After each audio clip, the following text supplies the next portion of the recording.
It's day 3, the gang just arrived, the equipment's here and the crew's here, director's here, important one. So we're about to start going. Today we're filming some stuff here at home base, so this is going to be interesting, a little bit of a change of scenery. And we'll be playing against another actor, so that's going to be really nice. So I'm going to start looking through the script and seeing what we're doing today.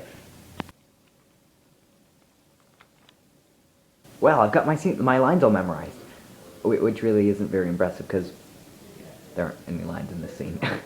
This is, we're doing a MOS scene. No, MOS is, it stands for well, so there's some confusion as to where it comes from, but most people are pretty sure that MOS is meet out sound. It comes from German and basically means without sound. It's silent. So a scene where you're just acting and you're not saying anything, or a scene where they cut out the sound and it's just musical overlay. So yeah, that's what this scene is. Has no noise. Oh, I mean, it has noise, but I don't make any of it. How is my co-star doing? This is Pedro, my canine co-star, to whom I referred in my last video.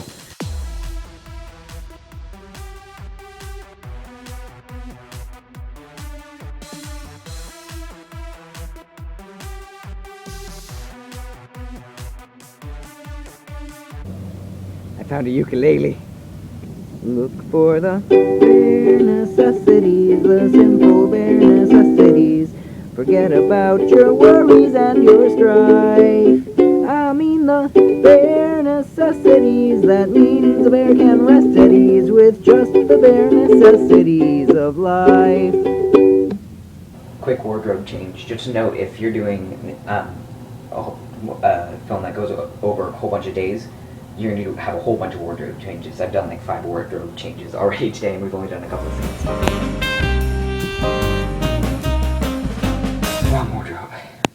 And another wardrobe change.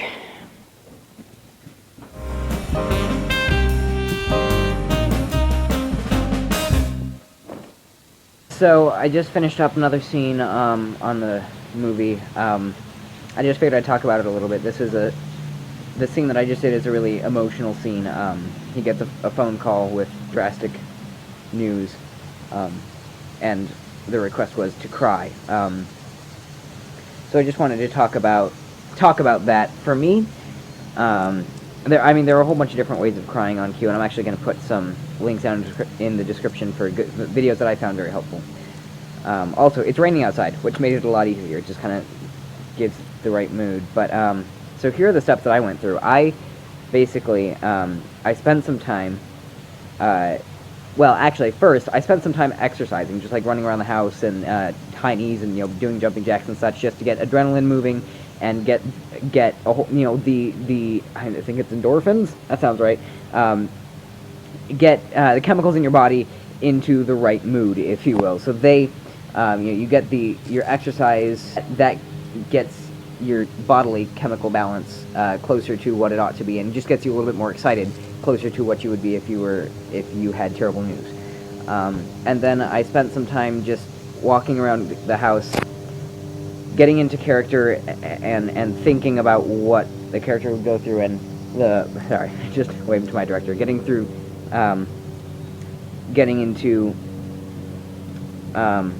thinking about how I would react if I got news like that. Another thing that I did that I saw on a YouTube video, again down in the link, or down in the description, was think about a place from my childhood and walk around in my mind and imagine and just think about details from wherever that place is, and even happy details, happy things that you think of can make you cry. And so I just spent some time doing that too, getting into the mood that I was trying to get into. And then from there, generally, and then the last thing I did was I listened to a song, one of my favorite songs, How Great Thou Art, one of my favorite versions of it on YouTube, and just spent some time really thinking about the words, and thinking about what that song means to me. So, or if this is for you, listening to a song that really means a lot to you.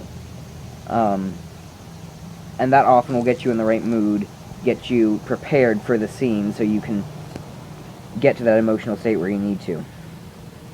Now, if you can't do that, if that just simply doesn't work for you, there are other things that you can do. Also, yes, I mentioned before in my last video, drink lots of water. Because, again, if you don't have water in your body, you don't have any water to cry. So I had like 4 cups of water before I even started the scene.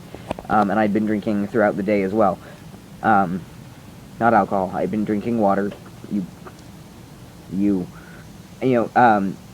Anything you can do to get you in the right mood. But if you can't do that, there are people cut onions, or one thing that I've heard is if you put toothpaste on your fingers and like just put that under your eyes right before you start, that'll make your eyes water. So if you're up to doing that, then I'd say go for that, although that's probably a little bit dangerous. And then also, I've heard holding your eyes open and just keeping them open until they start to water is another good way to make that work. So those are my tips for crying, and I hope it looks good in the movie.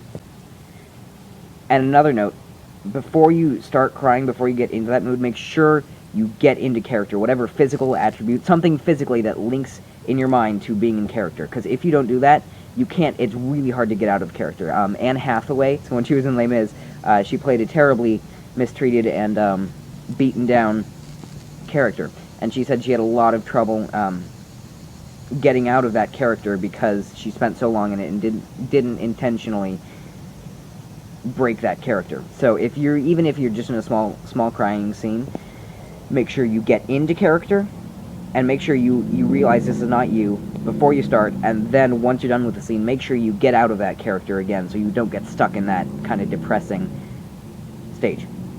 There's another actor, finally! Well, yeah, they're getting him suited up now. I'm going to try and do as much as possible, but it's going to be pretty dark, so I don't know what I'll be able to get. We'll see.